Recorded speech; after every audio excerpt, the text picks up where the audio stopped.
할렐루야. 오늘도 예배 가운데 말씀 나누며 예수님의 음성을 듣는 시간 우리 갖도록 하겠습니다. 오늘 함께 나눌 본문 말씀은요.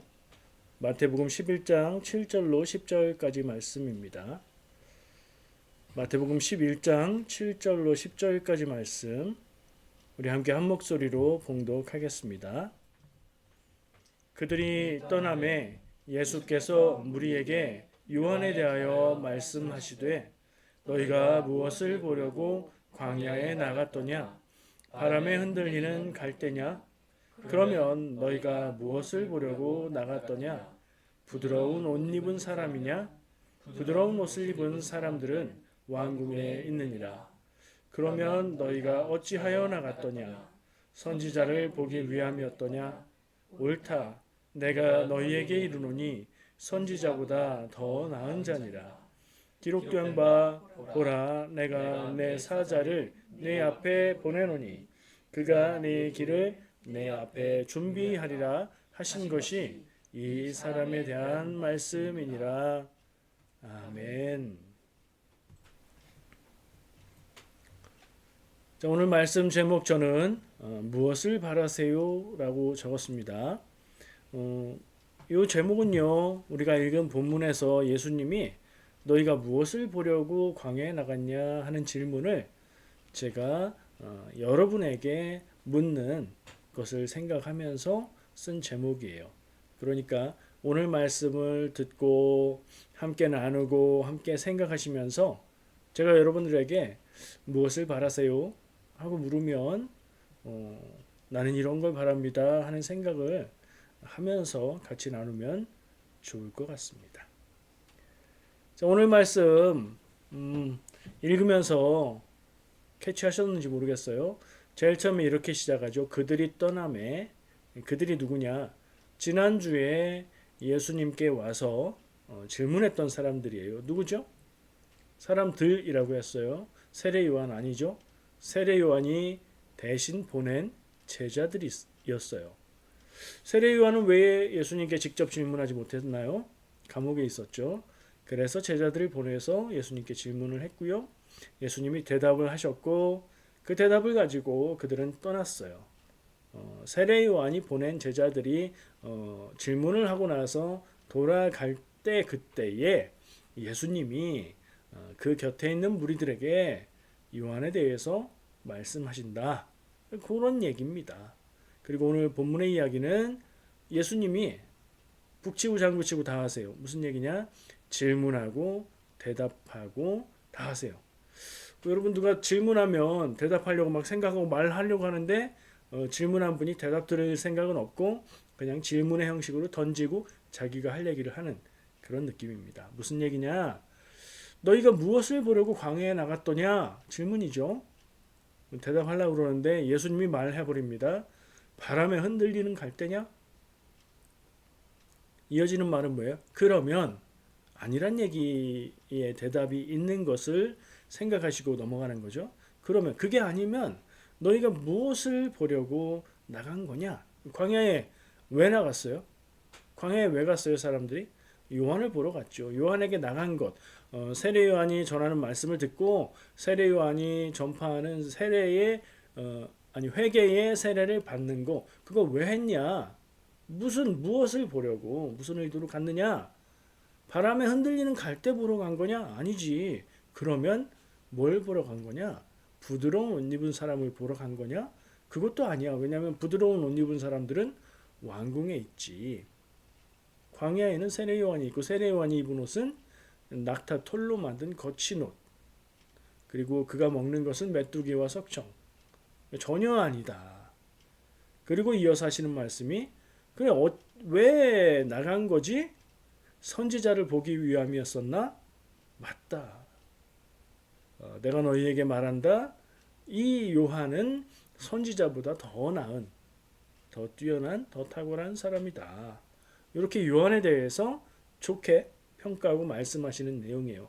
근데 구조가 독특해요. 예수님이 아닌 거 두 개를 얘기하시고 맞는 거 하나를 얘기하세요.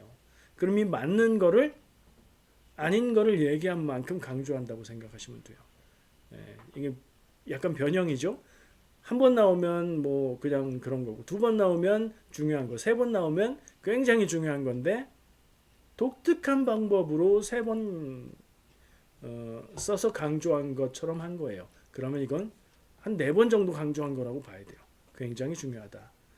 중요하게 말씀하시고 계신 그 핵심은 선지자를 보러 간 것이다. 그거고요. 아닌 것이 두 개가 있죠. 자, 두 가지 아닌 것과 한 가지 맞는 것 이야기를 같이 해보겠습니다. 자, 두 가지 아닌 거 뭐였어요? 예수님이 자문자답하신 거. 첫 번째, 바람에 흔들리는 갈대를 보러 갔냐? 아니지. 요 말은 안 했지만 있는 거예요. 그게 아니면 부드러운 옷 입은 사람을 보러 간 거냐? 그것도 아니야. 자, 그게 무슨 뜻일까요? 갈대 얘기 먼저 해볼까요? 갈대. 예, 갈대가 어떤 겁니까? 물가에 있는 키가 좀 크고 바람 불면 막 흔들리는 그 풀을 얘기하죠? 그거 있으면 강비나 있으면 운치 있고, 그죠? 멋있고 좋아요. 성경에서 갈대라고 얘기하면 여러 가지가 떠오릅니다. 성경에 나오는 갈대 얘기 뭐가 있어요? 제일 앞에 나오는 거 기억나는 건 저는 출애굽 때에 이스라엘 백성들이 홍해를 건넙니다. 그죠? 바다를 건너요. 그 홍해라는 단어의 히브리어가 얌수프입니다. 갈대 바다라는 말이에요. 거기 갈대 한번 나오죠. 이거 가지고 긴 얘기할 수 있지만 뭐 그렇게 나왔다 일단 얘기하고요. 그런 의미일 수도 있죠. 아니면 이사야서에도 나오고 그걸 마태복음에도 인용하는 부분인데요. 상한 갈대를 꺾지 아니하며 하는 말씀도 나와요. 메시아가 어떤 분이냐? 그분은 상한 갈대도 꺾지 않는 분이다. 여기에서는 연약하고 상처 입고 힘없는 사람을 상징합니다. 갈대가요. 지금 대입해서 생각해 보셔야 돼요. 뭐가 맞는지. 너희들이 광야에 요한을 보러 나간 게 뭘 보러 간 거냐? 바람에 흔들리는 갈대를 보러 간 거냐에 그 갈대의 의미가 뭘까 생각하면서 들으세요. 또 있어요. 예수님이 십자가의 처형을 당하시기 전에 로마 군인들이 예수님을 조롱합니다. 그때에 머리에 가시관을 씌우고요. 손에는 갈대를 들게 하죠. 유대인의 왕이라고 하니까 왕관 대신 가시관, 그리고 손에는 왕의 규 대신에 갈대를 들게 했습니다. 이 갈대는 무슨 의미예요? 예수님을 조롱하고 수치를 당하게 한 겁니다. 아주 낮아지심과 비참한 모습, 그리고 주님을 조롱하는 그런 의미가 담겨 있어요. 이게 맞나요? 또 다른 의미는요. 고대의 갈대는 길이를 재는 자의 역할을 했습니다. 자연적으로 반듯하고 휘어지지 않은 길쭉한 물건이니까 그거로 표시해서 길이를 재면 똑같이 만들 수 있었겠죠. 그래서 갈대라는 말에서 우리가 알고 있는 캐논이라는 말이 나오는데요. 이 말은 카메라 캐논이기 이전에 길이를 재는 자, 그리고 길이를 재는 자는 뭐가 돼요? 길이의 기준이 되죠. 그래서 정경을 가리키는 말로 쓰입니다. 성경을 얘기하는 거예요. 그런 의미도 있어요. 갈대에는. 그리고 한 가지가 더 있는데 서신서에서 나오는 표현 중에 붓이라고 표현되는 거 기억하실 거예요. 붓을 들어 쓴다. 굉장히 이스라엘 유대인들은 붓을 썼나 보다. 우리랑 문화가 비슷하네. 이런 친근함을 느끼시겠지만 전혀 아니고요. 펜입니다. 펜. 펜인데 어떤 펜이냐? 갈대를 이렇게 사선으로 잘라서 뾰족하게 만들어서 거기에 잉크를 찍어서 쓰는 거예요. 약간 물러지면 또 잘라서 잉크를 찍어서 쓰고. 그러면 이 갈대는 뭐죠? 예, 펜입니다. 펜. 펜은 칼보다 강하다. 뭐 그런 펜이 되겠죠. 어떤 의미가 맞는 것 같아요? 성경에 나오는 갈대의 의미들을 쭉 생각해 봤는데요. 근데요, 다 별로 안 맞는 것 같습니다. 왜 이게 있냐? 성경에 나오는 갈대의 의미가 이렇게 많다고요.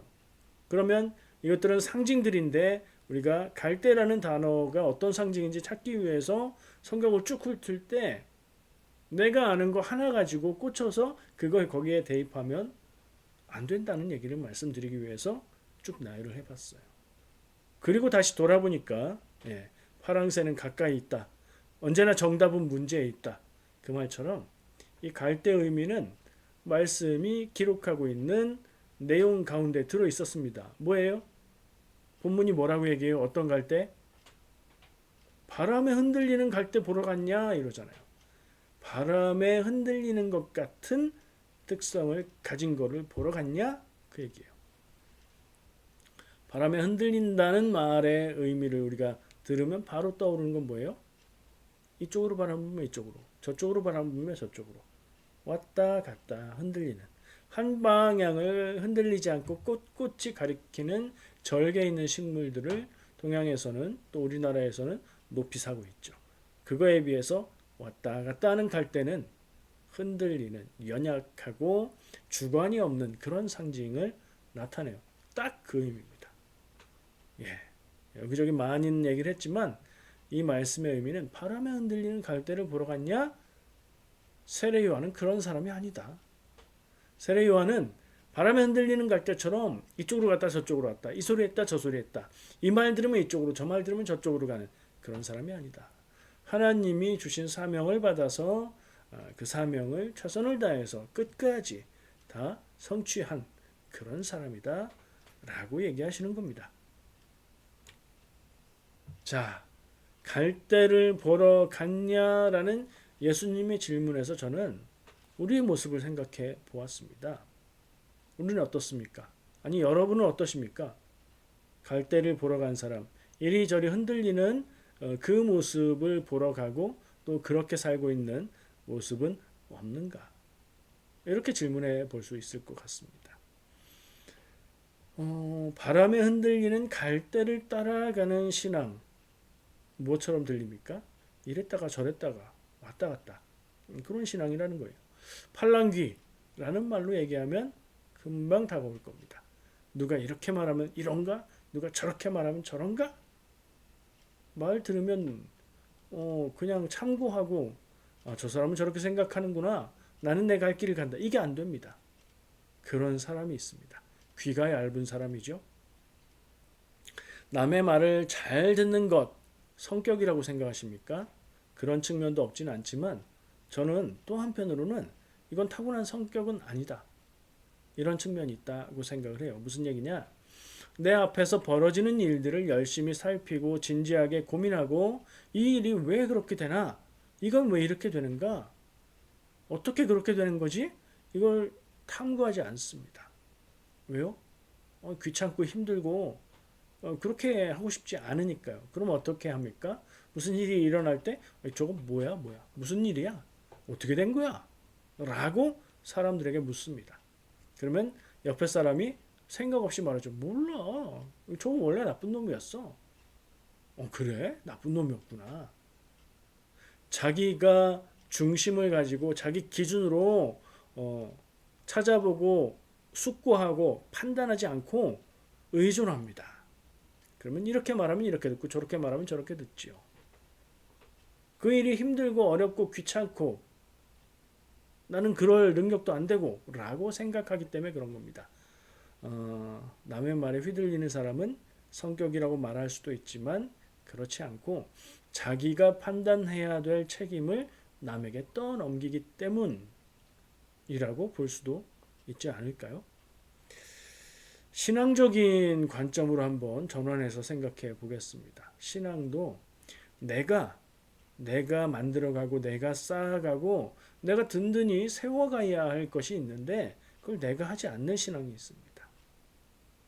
나에게 말해주는 말을 따라가는 신앙이 있습니다. 그런데 나에게 말해주는 사람이 바뀌면 얘기가 달라지겠죠? 성경을 내가 읽지 않고 남들이 하는 말을 들으면 이 사람은 이렇게 말하고 저 사람은 저렇게 말하죠. 다 중요하게 생각하는 게 다르니까요. 강조점이 달라서 제각각의 소리를 하는데 그 소리를 듣고 이건가? 이렇게 했다가 저렇게 했다가 남는 거 아무것도 없는 그런 뿌리 없는 신앙이 될 수 있습니다. 기도 열심히 해야 돼. 그러면 그런가 보다 하면서 기도만 하고요. 성령 받아야 돼. 그러면 그런가? 기도는 놔두고 성령 받기를 구하고요. 성경을 읽어야지. 그러면 다 때려치우고 성경 읽는 거에 몰두하고요. 성경 읽기만 해서는 안 돼. 묵상을 해야 돼. 큐티를 해야 돼. 큐티를. 그러면 큐티를 해야 되나 보다. 또 하다가 또 딴 데로 넘어가겠지요. 여러분은 그러지 마시고요. 여러분의 인생 속에서 하나님의 역사와 예수 그리스도의 복음을 여러분 스스로 찾으시고 신앙을 세워 가시기를 바랍니다. 자, 성경 말씀이 있습니다. 신앙생활의 텍스트북입니다. 성경 말씀을 읽고 그 안에서 하나님의 말씀을 발견하고 듣고 깨닫고 그것을 내가 살아가는 삶의 현장에서 적용하고 삶 가운데에 깨달아가는 것. 그게 할 일이라는 말씀으로 저는 들립니다. 세례 요한을 찾아서 왜 광야로 갔냐? 바람에 흔들리는 갈대를 보러 간 거 아니다. 신앙은 그런 거 아니다. 세례 요한도 그런 사람 아니었고 신앙은 그러는 거 아니다. 신앙이 왔다 갔다 하는 또 다른 이유가 있다는 생각도 들었는데요. 목적이 잘못됐기 때문일 수도 있습니다. 목적이 제대로 세워 있지 않으면 그럴 수 있습니다. 주객 전도, 주인과 손님이 바뀌었다고요. 목적의 자리에 있어야 될 게 목적에 있지 않고 사라지고 그 중간에 있는 것들이 목적의 자리에 가 있는 경우가 있습니다. 예를 들면요. 신앙의 목적이 건강일 수 있습니다. 아니 건강이 어떻게 신앙의 목적이 될 수 있어요? 아픈 사람은 신앙을 통해서 건강을 얻으려고 할 수 있어요. 신앙의 뿌리와 중심은 전혀 없지만 내가 아프고 간절할 때에 교회가 예수 믿어 기도하면 병이 나. 그러면 신앙의 목적이 건강일 수 있어요. 그렇게 접근을 해서도 신앙의 중심이 잘 세워질 수 있으면 그건 좋은 거예요. 그런데 오랜 시간 신앙생활 해왔고 어려서부터 교회에 다녔는데 건강이 신앙의 목적이면 그건 문제가 있는 겁니다. 어떤 사람은 신앙의 목적이 평안한 삶일 수도 있어요. 이거 우리 좀 걸리지 않습니까? 우리 늘 하나님 앞에서 믿음을 가지고 예수님의 인도하심을 따라서 하나님의 뜻을 따라서 살아야 복을 받지 이렇게 생각하지요. 맞는 말입니다. 근데 그 복이 아닐 수 있다는 거 우리는 깊이 생각해야 됩니다. 더군다나 신앙의 목적이 평안한 삶이다. 그런 마음이 없을 수는 없지만 그거는 공식이 전제가 잘못됐습니다. 그러면 그 답이 그 과정이 맞게 될 리가 없지요. 신앙의 목적이 형통하고 그래서 부자가 되는 것일 수 있습니다. 야, 너 사업해? 교회가. 교회 가서 사람들 만나면 그 교회 사람들은 다 너네 갈 거 아니야. 그럴 수 있습니다. 근데 그거 아닙니다. 본질적으로 세팅이 틀렸습니다. 그러면 거기에선 맞는 답이 나올 수가 없습니다. 이 말을 들으면 이렇게, 저 말을 들으면 저렇게 왔다 갔다 하게 되는 지금 이제 팔랑귀가 되는 이유, 또 다른 이유가 요 목적이 제대로 세팅이 안 됐을 때 그럴 수 있다는 이야기를 하는 겁니다. 내가 원하는 새로운 것이 나타나고 저걸 원하고 하면 이리 갔다 저리 갔다 한다는 거죠. 자, 그럼 신앙의 목적은 무엇이어야 합니까? 저는 감히 말합니다. 신앙의 목적은 하나님의 뜻을 따라 사는 것입니다. 이 목적이 뚜렷하면 삶이 고달파도 쓰러지지 않습니다. 이 목적이 뚜렷하면, 목적이 뭐라고요? 하나님의 뜻을 따라서 사는 것, 그 목적이 뚜렷하면 하는 일이 잘 되고 흥해도 교만해지지 않고 하나님 앞에서 중심을 지키는 삶을 살 수 있습니다. 신앙의 목적을 잘못 세팅해서 흔들리고 왔다 갔다 하고 교만해지거나 비천해지거나 그러지 않는 뿌리 깊고 중심이 바르게 서 있는 신앙을 가지시길 축복합니다. 두 번째 아닌 거. 자, 다시 처음으로 돌아가서 예수님이 아닌 거 두 개 맞는 거 하나 얘기하셨어요. 첫 번째는 갈대 보러 갔냐? 두 번째는요. 부드러운 옷 입은 사람을 보러 갔냐? 사실 이 예수님의 말씀은 이게 무슨 뜻인가? 왜 이런 얘기를 하시지? 처음 읽을 땐 그런 느낌이 강합니다. 여러 번 읽어보면 예수님 음성이 들리는 것처럼 느낌이 오고요. 깨닫게 되는데요. 부드러운 옷 입은 사람. 여러분 부드러운 옷 좋아하십니까? 부드러운 옷 좋습니다. 부드럽고 따뜻하고. 근데 단점이 있습니다. 부드러운 옷은 대체로 약합니다. 그래서 빨리 닳고 잘 찢어질 수 있습니다. 그렇죠? 청바지는 왜 오래 입죠? 단단하고 빳빳하고 두껍고 그렇죠. 저는 이 말을 이렇게 바꿔볼 수 있을 것 같습니다. 요즘에 맞게 명품 옷을 입고 명품 백을 들은 사람을 보러 광야에 갔니? 예수님 말씀이에요. 세례 요한을 보러 간 이유가 부드러운 옷 입은 사람을 보러 간 거냐? 그것도 아니지. 부드러운 옷 입은 사람은 왕궁에 있어. 그런 사람들은 우리와는 다른 세상에 살아. 너희는 하나님 말씀에서 그렇게 사는 삶을 찾으려고 하는 거야? 너도 그렇게 살고 싶어? 그럼 요한을 찾아가면 안 되지. 요한은 낙타털 옷에 메뚜기와 석청을 먹고 사는 걸 이렇게 말씀하시는 것 같아요. 제가 명품 옷을 입고 명품 백을 드는 사람을 보러 갔냐? 이렇게 해석해 봤는데 요즘에는 열심히 일해서 명품에 투자하는 분들도 계세요. 부자가 아니어도. 그래서 부자만 살 수 있는 걸 한번 생각해 봤습니다. 남자들이 공감할 수 있는 자동차. 예. 여러분이 생각할 수 있는 지금 여기 명품백에 해당하는 자동차 뭐가 떠오르십니까? 제일 먼저 떠오르는 건 저는 벤츠, BMW였어요. 근데 좀 생각해 보니까 더 비싼 차가 있는 것 같습니다. 생각난 게 페라리, 람보르기니. 그건 스포츠카 같은 건데 더 좋은 거 있습니다. 벤틀리. B자 써 있는 좀 큰데 예쁜 차 있어요. 스포츠카예요. 엄청 비쌉니다.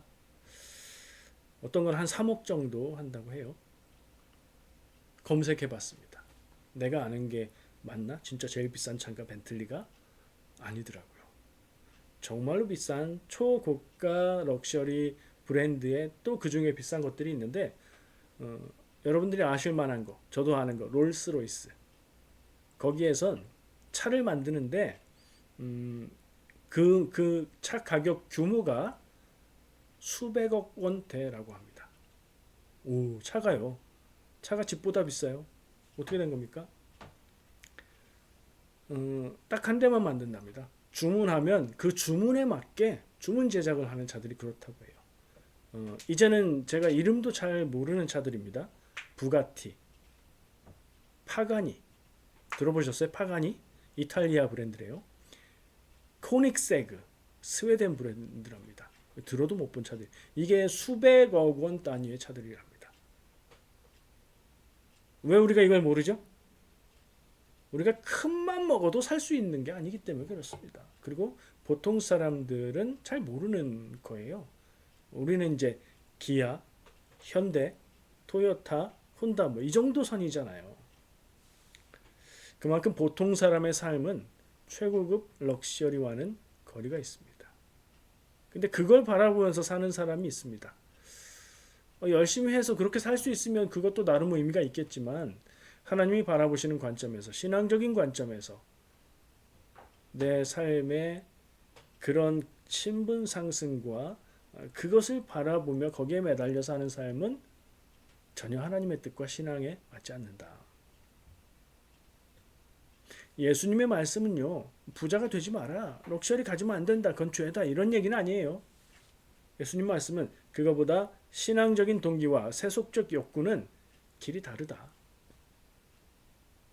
다른 길이다. 신앙적인 욕구, 신앙적인 동기로 세례 요한을 찾아가는 사람은 그런 차를 사거나 뭐 하여튼 엄청 비싼 좋은 명품을 갖고 살거나 좋은 것을 누리거나 그런 삶의 길이 그걸 추구하는 길이 아니다. 그러니까 무슨 얘기냐? 그걸 가지면 안 된다. 그걸 가질 수가 없다는 얘기가 아니라 추구하는 게 다르다. 가치가 다르다. 기독교인은 가난해야 되냐? 기독교인은 가난해야 된다. 아니 깨끗한 부자도 있다. 이런 그 토론이 논의가 옛날에 있었죠. 한국 교회에서. 부자가 되면 안 되고 부자 기독교인은 진정한 믿음을 가진 게 아니다. 뭐 이런 얘기 아니라고요. 그렇게 결정하는 얘기가 아니에요. 부자, 가난함 뭐 이런 거 하고 신앙의 기준하고 이거 다르다. 신앙적인 관심사 안에는 부자가 되고 좋은 것을 갖고 이런 거가 신앙적인 관심사가 아니다라는 얘기입니다. 부드러운 옷을 입은 사람이 보고 싶으면 왕궁에 가라. 세례 요한을 보러 가야 그런 거 없다. 세례 요한을 보러 갔으면 신앙적인 동기를 가지고 사는 사람이라면 믿음의 길을 찾고 있다면 세례 요한이 전하는 하나님의 말씀을 들어라 라는 말씀이신 거죠. 세례 요한이 전한 하나님의 말씀 뭐예요? 세례 요한의 메시지는 너무나 단순하고 명확하고 간단합니다. 회개하라는 거예요. 세례는 왜 주었냐? 회개의 세례를 주었어요. 회개하라. 그러면서 말씀을 이렇게 전했습니다.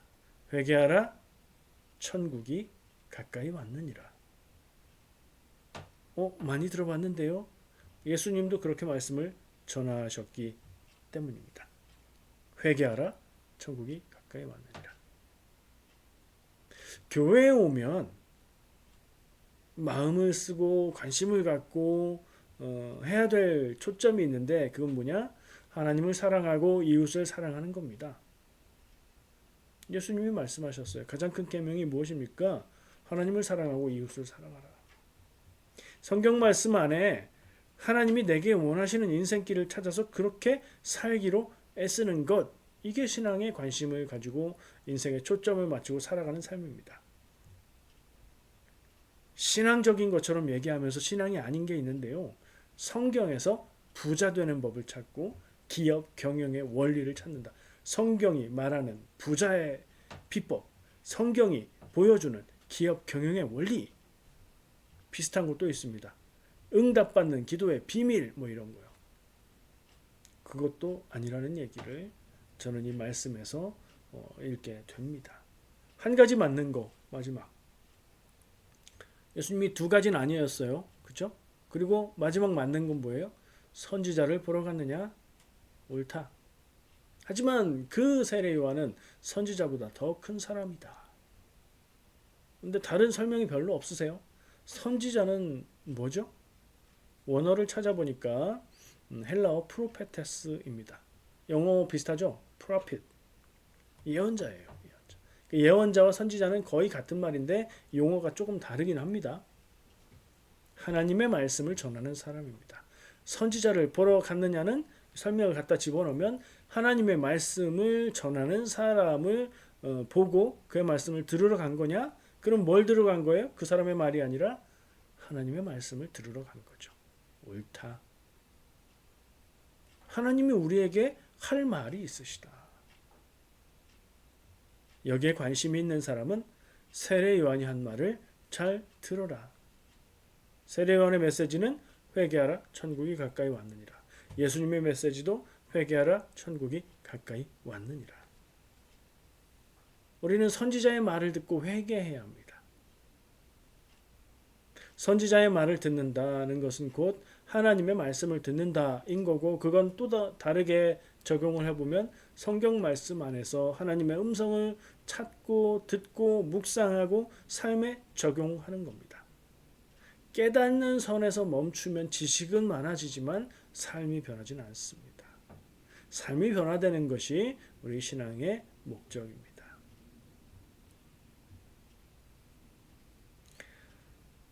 이 회개는 잘못을 용서해 주시기를 구하는 것, 그 의미보다 하나님의 뜻에 맞지 않게 살던 것을 깨닫고 그 삶을 돌이켜서 하나님의 뜻을 따라 사는 인생으로 변화되라는 말씀입니다.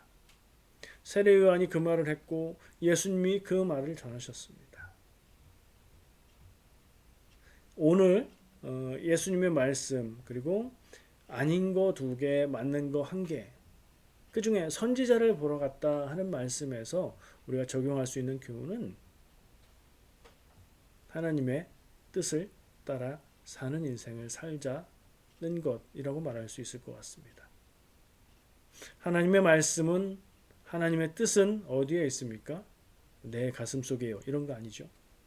성경 말씀 안에 언어로 그리고 문자로 계시로 그것을 계시하셔서 문서로 남겨주신 것이 성경입니다.